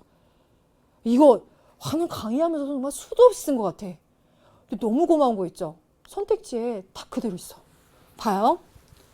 지진으로 인해 삶의 터전을 잃은 이재민들의 소식을 들은 A가 이 용돈을 기부할까? 어떻게 할까 고민을 해요. 이때 어떻게 하겠어요? 자타불이 좀 그대로 나왔죠? 선행을 베푸세요. 자비를 베푸세요. 이게 정답이에요. 3번 정답이죠? 그럼 선생님 4번은요? 자비심 나왔는데요? 저 자타불이가 자비심으로 이어진 건 맞죠? 근데 여러분들 세상의 모든 존재들은 원인과 조건의 영향을 주고받으면서 끊임없이 변합니다. 고정된 거 없어요. 불변하는 거 없어요. 그래서 실체라는 것도 없어요. 그러니까 고정된 자아를 확립한다라는 것 자체가 불교에서는 말이 안 되는 설명이죠. 그래서 4번 틀렸어요. 그러면 1번으로 가요. 상호 독립적인 존재가 어디 있어요? 원인과 조건의 영향을 주고받으면서 서로 상호 의존적이거든요. 독립적인 거 없어요. 그러면 서로 그렇게 의존적인데 자기들이 감당할 문제야. 난 상관이 없어. 이거 아니죠. 자타불인데요. 틀렸고요. 5번. 기부에 대한 집착에서 벗어나 자신의 경제적 이익을 추구하세요 라고 했는데요. 자, 이렇게 자신의 실리를 추구하는 사람이 있을지 모르겠지만 여기선 자타불이 타인의 고통에 연민을 느낄 수 있는 그 자비의 마음을 강조해야죠. 좀 더 가보자면 무주상보시 베풀고 베풀었다는 생각에도 머물지 않는 그런 베품을 하라라고 대승불교적인 관점에서 이야기할 거고. 정답 3번. 오케이. 잘하셨어요. 11번 갑니다. 가불병 사상가들의 입장을 나아 그림으로 탐구해요. 교정적 정의인데 항상 이렇게 나오는 정확한 그 포인트들이 있어서 그래도 잘 풀었을 거라고 봐요. 그 부분을 짚어볼게요. 갑번은 법적으로 집행되는 사형 외에 살인자에게 범죄와 보복의 동등성 없다. 동등성의 원리. 사형은 고통받는 인격안의 인간성을 끔찍하게 만들 수도 있을 모든 가혹행위에서 그를 벗어나게 해주는 거야. 오히려 인격적인 대우를 해주는 거야. 라고 하면서 동등성의 원리로 사형을 인정하면 칸트. 1번. 법을 집행할 때 살인자는 시민이라기보단 적으로 간주해야 돼. 사회적 권리를 침해하는 자는 국가의 배신자고 국가의 보존은 살인자의 보존과 양립할 수가 없어. 이건 사회계약론, 루소죠. 병번, 종신노역형 나왔어요. 베카리아예요. 범죄 억제력을 발휘할 수 있는 게 종신노역형이야. 그 이상의 잔혹하고 일시적인 고통보다는 효과가 확실하고 지속적인 고통이 반복될 때 가능해. 강도보단 지속성, 베카리아. 그러면 이렇게 한번 가보죠. 칸트, 루소, 베카리아예요. 그러면 가불병이 있을 때 사형은 살인자의 인간 존엄성을 존중하는 형벌인가요? 칸트에게선 매우 예스죠. 루소의 경우에는 사형이라고 하는 것은 사회 계약의 당사자들의 생명과 안전을 지켜주는 거죠. 계약을 지키는 거죠. 그래서 맞지 않는 설명으로 예, 아니요, 구도가 맞죠. 니은번 B. 범죄자에 대한 형벌 부과는 사회 계약에 근거해야 합니까? 루소와 베카리아에게 묻는다면 루소 예스이고 베카리아도 사회 계약 공리주의적 관점이 있지만 사회 계약론을 포함하고 있기 때문에 사회 계약에 근거해야 합니까에 아니오가 아닌 예스라고 답해야 되겠죠. 그럼 니은 틀렸단 말이에요. 니은 뺍니다. 디귿번. 사형은 시민들의 생명을 보호하기 위한 수단적인 형벌인가요? 라고 루소에게 물었을 때 사회 계약을 했기 때문에 생명과 안전을 보호하기 위해서 그것을 지키기 위한 수단으로서 형벌이 가능하다. 사형도 가능하다. 루소에게서 예스네요. 그럼 D. 형벌의 목적은 범죄로 인한 사회적 해악을 방지하는 것인가? 그렇죠. 사회 계약을 이행하는 것이면서도 사회적인 해악을 방지하는 유용성이 있어야 되죠. 그래서 병에게 yes인 거죠. 그러면 기억에다가 디귿 리을까지 다 들어간 5번 선택지. 그러니까 디귿 리을에다가 기억이 들어가느냐 아니냐 요것만 잘 판단해 줬으면 됐는데 요건 여러분들이 워낙 익숙하게 잘 해결할 수 있을 거라고 봐요. 다음에도 나올 테니까 잘 챙겨두세요. 그러면 12번 갑니다. 다음을 주장한 사상가 입장으로 가장 적절한 것은 종교적 인간과 비종교적 인간 대비해서 이야기하는 엘리아데 나왔죠? 종교학자인 그가 봤을 때 종교적인 인간은 자연에서 세속적인 것과는 전적으로 다르게 드러난 성스러움을 체험해요. 이를 숭배해요. 거룩한 돌, 나무, 이건 단순한 돌이나 나무여서가 아니라 성스러움이 드러난 존재예요. 이거 너무너무 중요해요, 지금. 자, 보세요. 돌, 나무라고 하는 이 자연물은요, 성스러움이 드러난 존재예요.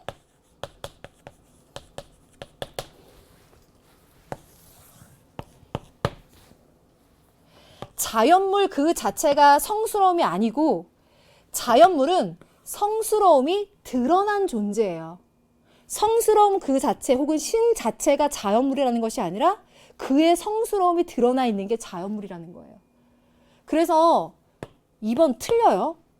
이거 맞다고 한 친구도 굉장히 있을 거예요. 기출에도 많이 나왔던 건데 이게 이 문항에서 킬포예요. 이거 조심해줘야 돼요. 제가 이렇게까지 짚어서 한번 설명드리고 싶었어요. 1번 비종교적 인간은 자연물에 드러난 성스러움을 인정한다라고 했어요. 종교적인 인간은 그 성스러움을 인정하는데요. 비종교적인 인간들은요.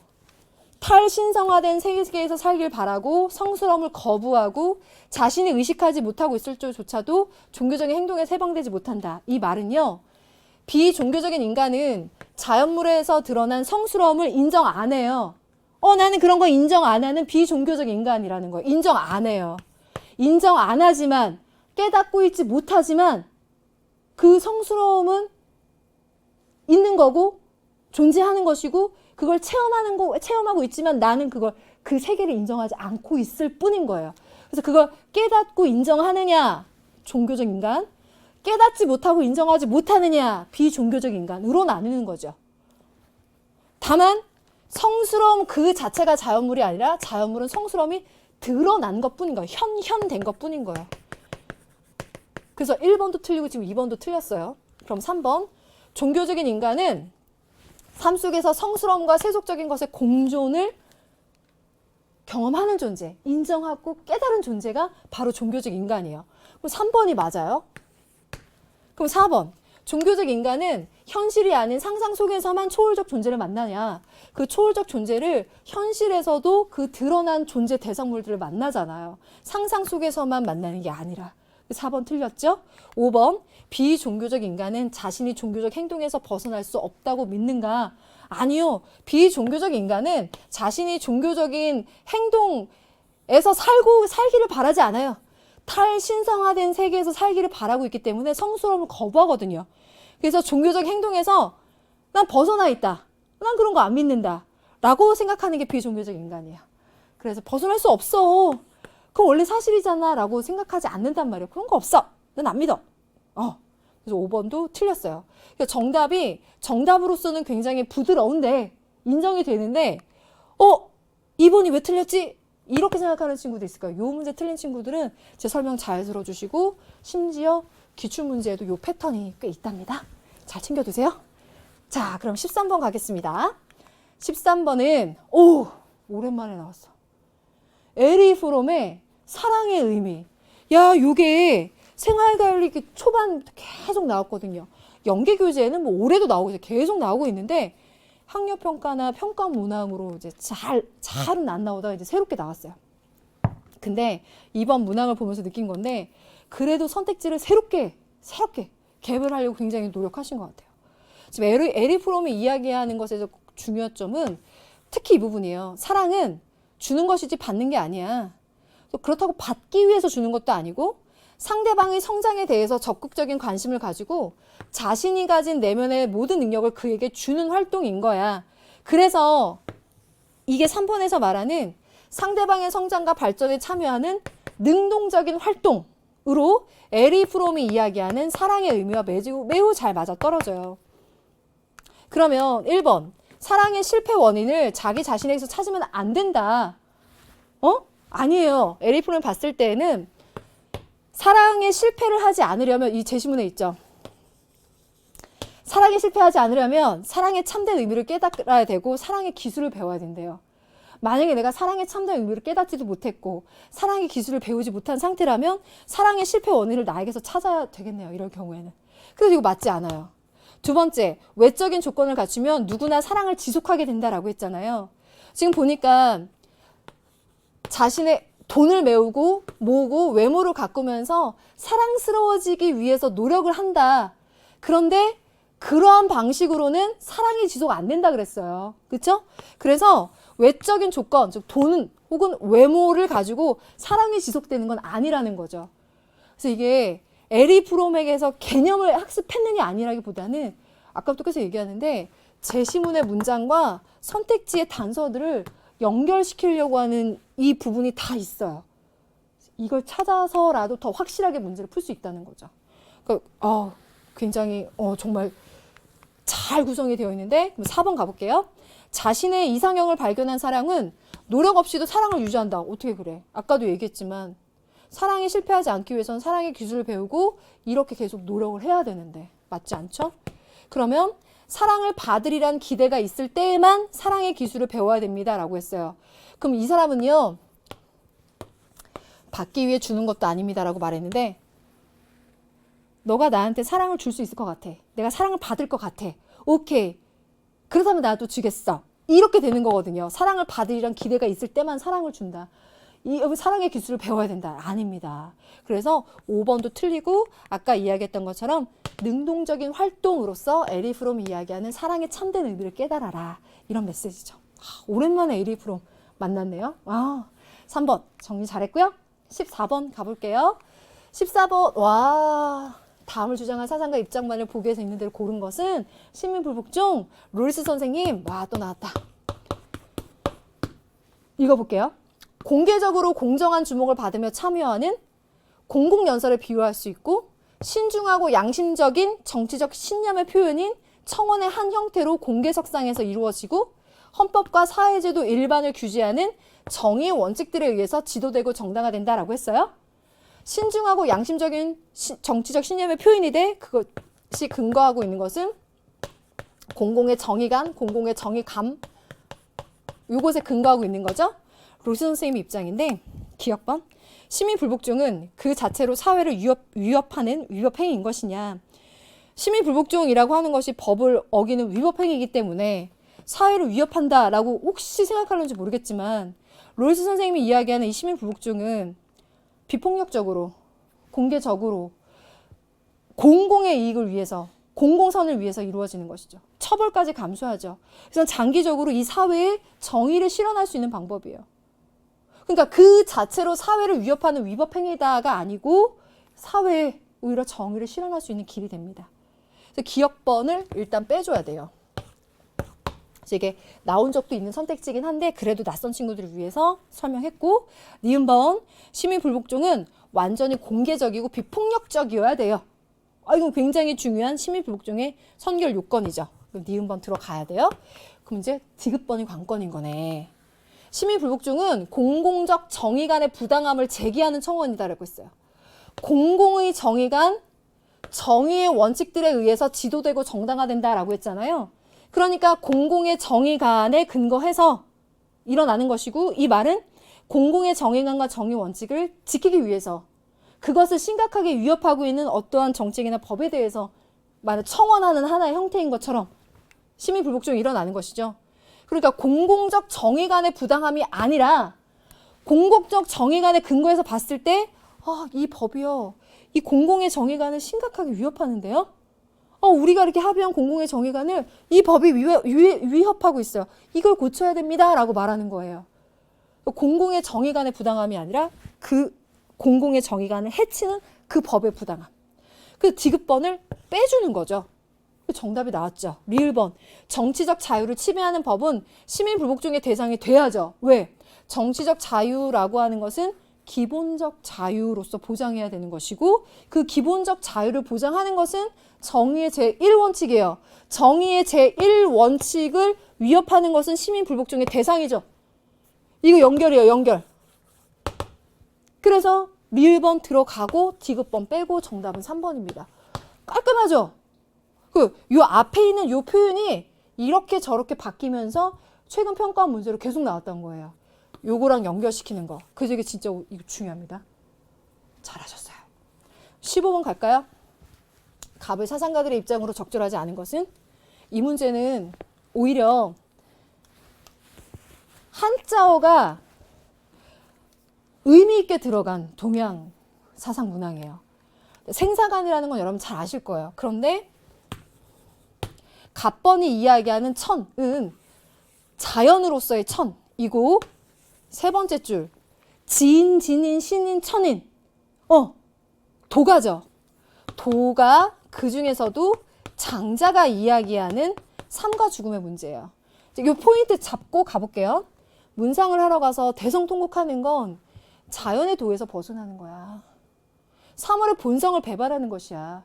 그래서 장자나 도가에서 이야기하는 건 사물의 고유한 속성들이 있어요. 그 사물의 고유한 속성들에 순응하고 존중하고 따라야 되거든요. 이 표현 여러분들 안 외워도 돼요. 너무 의미 있게 보지 않아도 되는데 순성하는 거예요. 사물의 고유한 속성을 따라줘야 돼요. 그래야 되는데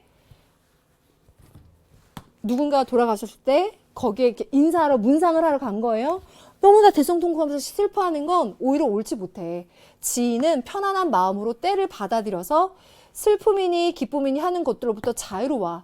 이건 슬픔과 기쁨으로부터 초월했다는 거죠. 달관했다는 거죠. 그럼 1번. 선비에게 주어진 임무는 무겁고 가야 할 길은 멀다. 선비에게 주어진 임무는 무겁고 가야 할 길은 멀다.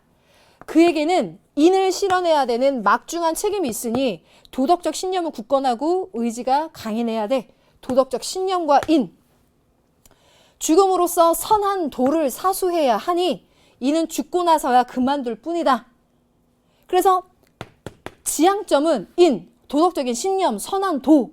이 부분에서 알 수 있죠. 육아의 입장이고요. 공자의 입장이고요.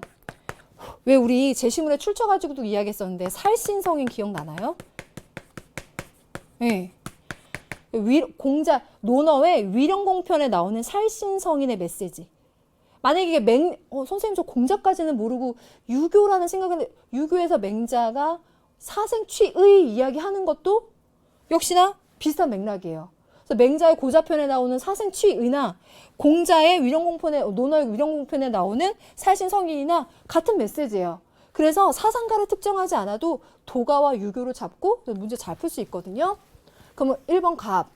삶과 죽음은 사계절의 변화와 같은 필연적인 과정이야. 그 흐름을 따라야 돼. 죽음을 지나치게 슬퍼하는 건 자연의 순리에 어긋나. 제시문에 있는 내용이 굉장히 정리 잘 됐죠. 죽음이 아쉽지 않도록 자신의 본분을 다하면서 도덕적인 의리를 지키고 도덕적인 신념을 굳건하게 지키면서 그렇게 살아가야 해. 그래서 맞는 표현이죠. 그렇지만 기본적으로 죽은 자에 대해서 슬픈 마음, 애도의 예를 표현하는 건 선비가 행해야 될 기본 도리이기도 해. 맞죠? 그러면 인의 실현을 위해서 죽음을 택하는 건 도를 거스르는 거야 라고 얘기하는 건 이 유교가 지금 이야기하고 있는 게 살신성인 하겠다는 게 내가 의로움을 지키고 내 이익을 좀 희생하고 타인을 위해서 봉사하고 타인의 이익을 위해서 내가 뭔가 희생이 필요한 경우라면 내가 목숨을 희생해서라도 그 대의, 도덕적인 가치를 위해서 내가 행동하겠다라는 거죠.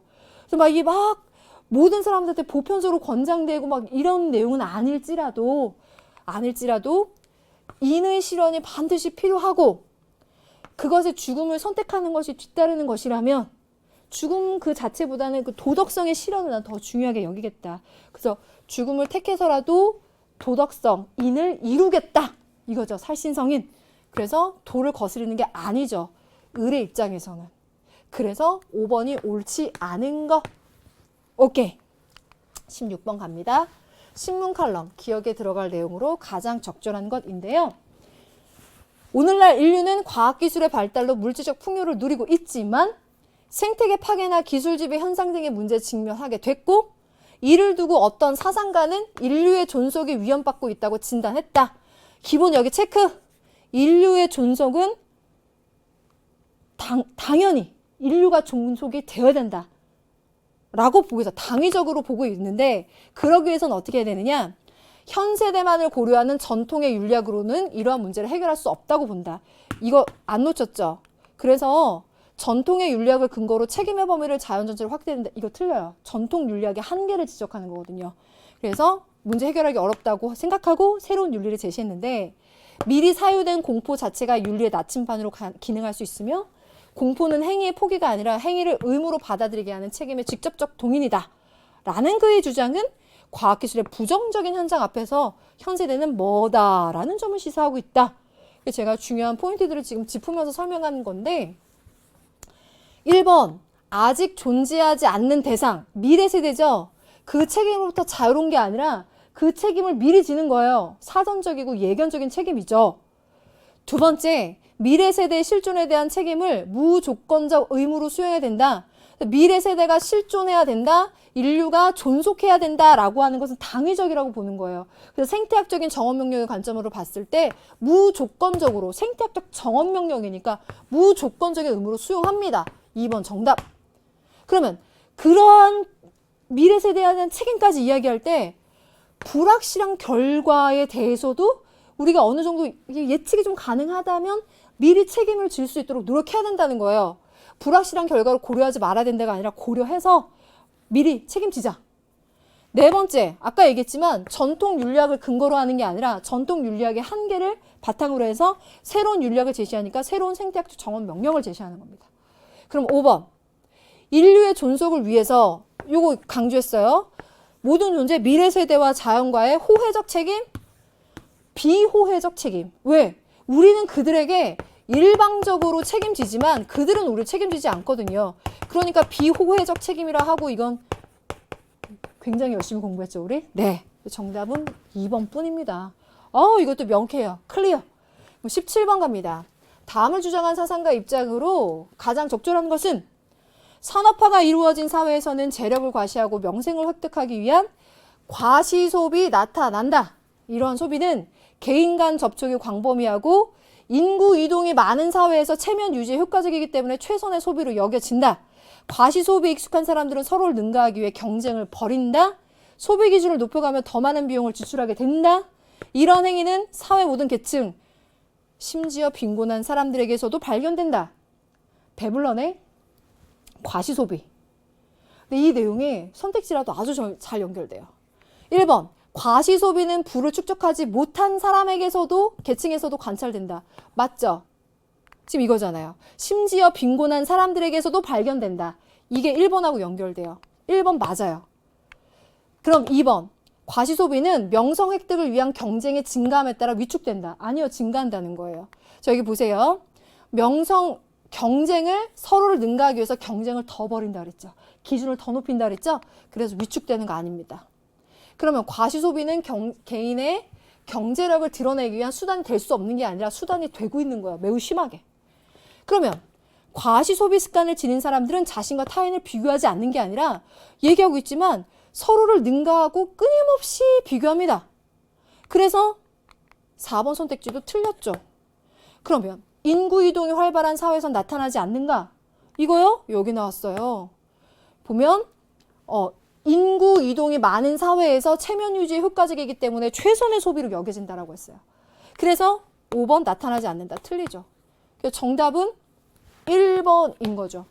그 개념적으로도 문제 깔끔하게 풀 수 있고 제시문의 내용과도 선택지가 딱딱딱 깔끔하게 다 연결되어 있어요. 18번. 가벨 사상가들의 공통 입장이라고 했어요. 자기 보존을 위해 전쟁 상태인 자연 상태에서, 여기가 포인트다. 자연 상태를 전쟁 상태라고 표현했으면 만인 대 만인의 투쟁 상태, 홉스인 거지. 그들이 지닌 자연권을 한 사람 혹은 하나의 합의체에 양도해야 된다. 리바이어든, 홉스. 1번, 각자가 가진 자연권의 집행권을 포기해서 그것을 공동체에게 양도하는 곳에서만 정치사회가 존재하게 된다. 그래서 정치사회에서는 각자는 그 자신의 생명, 자유, 재산을 보호하게 된다. 그럼 이렇게 자연법의 집행권을 포기해서 양도한다라고 하게 되면 로크적인 관점이죠. 만약에 이게 윤사라면 사회계약론에 깊이 들어가서 로크나 루소의 차이점 물어보고 이렇게까지 갈 수 있는데 생윤이에요. 공통된 입장. 사회계약론의 공통된 입장이에요. 그러면 기억번, 국가 권력은 한 사람에게 독점되는 절대적인 권한이다라고 이야기했는데요. 을번액에서는 분립이 되죠. 갑복연액에서는 리바이어던이 있지만 을번액에서 맞지 않아요. 공통된 입장? 아닙니다. 니은번, 국가 역할은 시민들의 안전한 삶을 보장하는 것, 그것을 위해서 계약을 통해 만들어진 합의체죠. 니은은 꼭 들어가야 돼. 그럼 디귿번, 국가 권위는 시민들의 자발적인 합의에 의해서 정당화된다. 제가 지금 니은 설명하면서 디귿에 대한 이야기가 됐네요.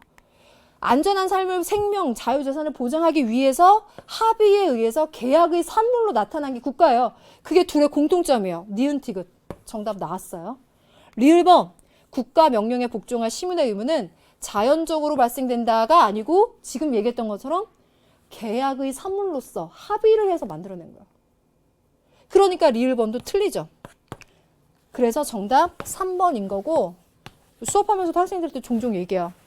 아리스토텔레스적인 관점에서 이야기하는 거랑 계약론적인 관점에서 얘기하는 거랑 구분하면서 잘 봐라. 시험에 잘 나온다 얘기했었는데 역시나 오케이.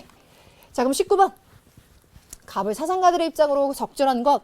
원조, 해외 원조. 맨 마지막 단원에 나온 원조. 갑번, 이익평등 고래 원칙에 따라 행해져야 하고, 우리가 어떤 일들을, 중요한 일들을, 어떤 일들을 희생하지 않고도 극단적인 빈곤을 반지하거나 생명을 구할 수 있다면 그렇게 해야 된다. 싱어인 거는 명확하게 보여주고 있죠. 1번은 고통받는 사회가 질서 정연한 국제사회의 성원이 되도록 하고 그들 스스로 자신의 미래를 결정할 수 있도록 돕는 거 롤스죠. 둘 다에게서 굉장히 중요한 부분을 잘 넣었는데 기억번 갑, 인류 전체의 고통을 감소시키기 위해서 원조를 해야 돼. 그러니 싱어 입장에선 물리적인 거리, 국적을 초월해서 인류 전체의 고통을 감소시켜 주는 게 이익평등을 고려해 주는 게 이게 옳은 거죠. 싱어 입장에서 꼭 맞는 이야기. 니은번, 원조의 효율성에 따라 원조의 우선순위를 정할 수 있다라고 했어요. 요거 좀 새로운데 굉장히 좋은 선택지죠. 혹시 여기서 고민했다면 제 설명 한번 들어보세요. 효율성과 유용성과 공리 원칙을 따르는 건 싱어에게서 매우 중요하죠. 그러면 지금 얘기했던 것처럼 물리적인 거리나 국적 같은 것들을 두고 어디에 있는 사람, 누구를 먼저 얼마나 더 원조를 해줄까, 도와줄까? 를 두고 우리 선택 상황에 빠질 수 있겠죠. 그때 왜 공리주의가 생각하는 비용 대비 혜택 분석처럼 내가 만약에 A라는 사람과 B라는 사람 혹은 A국의 누구, B국의 누구를 도와줄 때 자, 내가 같은 비용으로 이 두 사람을 도와준다고 했을 때 여기에 있는 사람이 이러다 극단적인 빈곤과 같은 이 사람이 훨씬 더 갖게 되는 혜택이 훨씬 크고 그 고통의 감소가 훨씬 효과가 크다. 그러면 B보다 A에게 우선순위를 정해서 먼저 도와줄 수 있겠죠. 그러니까 니은번 들어가야 되네. 그죠? 그럼 디귿번. 원조 대상국이 정의로운 체제를 갖추면 원조를 중단해야 돼. 그래서 정의로운 체제, 질서 정연한 국제사회 성원이 될 수 있는 요 웰 오더드 소사이어티가 될 수 있는 체제를 갖추면 원조 중단, 컷오프 포인트, 차단점 발생한다. 와, 이거 우리 얼마나 열심히 했어요. 이 순간 정답이 나왔네? 그러면 리을이 왜 틀렸는지 한번 볼까요? 원조의 목적은 국가 간 평균적 부의 차이를 줄이는 것이다. 그렇지 않다. 국가 간의 부의 차이 서로 다르고 그것을 조정한다거나 복지 수준을 뭔가 조정한다라는 건 내가 생각하는 원조의 목표가 아니다. 원조는 그저 이렇게 말하자면 정치적인 원조. 이게 롤스가 누누이 강조하는 부분이죠. 그 시험에서도 누누이 강조됐던 부분. 그래서 롤스에게 이 리을 선택지 절대 들어가면 안 되죠. 그러니까 기억, 니은, 디귿 들어간 4번을 골라주셔야만 합니다. 잘 보셨어요? 이야, 드디어 마지막 문제예요. 우리를 깔끔하게 마무리 시켜주는 통일 문제입니다. 가번. 통일의 최대 이점은 북한 주민들의 인권 문제 해결. 인간다운 삶을 위한 기본 조건으로 북한 인권 해결은 더 이상 미룰 수 없는 과제야. 그래서 어떻게? 정치적 일괄 타결을 통해 하루라도 빨리 통일을 이루어야 돼. 빨리. 나번. 통일의 최대 이점은 시장의 확대로 인한 이익의 증대. 준비 없는 통일은 통일 비용의 부담을 증가시켜. 경제 협력, 예술, 체육 분야 등의 교류에서 시작해서 점진적인 방법으로 통일해야 돼. 오호. 그럼 항상 이거는 가에 비해 나를 붙죠. 나는 통일의 시급함을 강조하는 정도. 시급함은 가가 강조했지. 하루라도 빨리. 그러니까 나는 낮아요. 통일 편익의 인도적 측면보다 경제적 측면을 강조하는 게 나가 높았죠. 비정치적 분야의 교류가 우선되어야 된다. 그래서 예술, 체육. 그러니까 나가 높죠. 그래서 X축은 낮고 Y축 높고 G축이 높아. 그러면 1번 기억이죠. 요렇게. 와, 전체 문제 이렇게 다 풀어봤습니다. 시간을 조금 초과해서 써서 좀 미안한 마음이기도 한데 그만큼의 저의 열정과 정성으로 받아들여 주시고 받기만 하면 안 돼요. 앞으로도 열심히 저랑 같이 공부해서 꾸준히 점수 야금야금 우리 올려가도록 해요. 자, 지금은 우리 과정 중에 있어요. 잘하고 있고요. 지금 이걸 토대로 해서 좀 더 열심히 6월 모평, 9월 모평, 평가원 수능 문제 바라보면서 우리 가면 돼요. 자, 한번 토닥토닥 앞으로 열심히 하자 다짐하면서 오늘 강의 마무리 지을게요. 모두 수고했어요. 우리 다음에 또 만나요. 고맙습니다.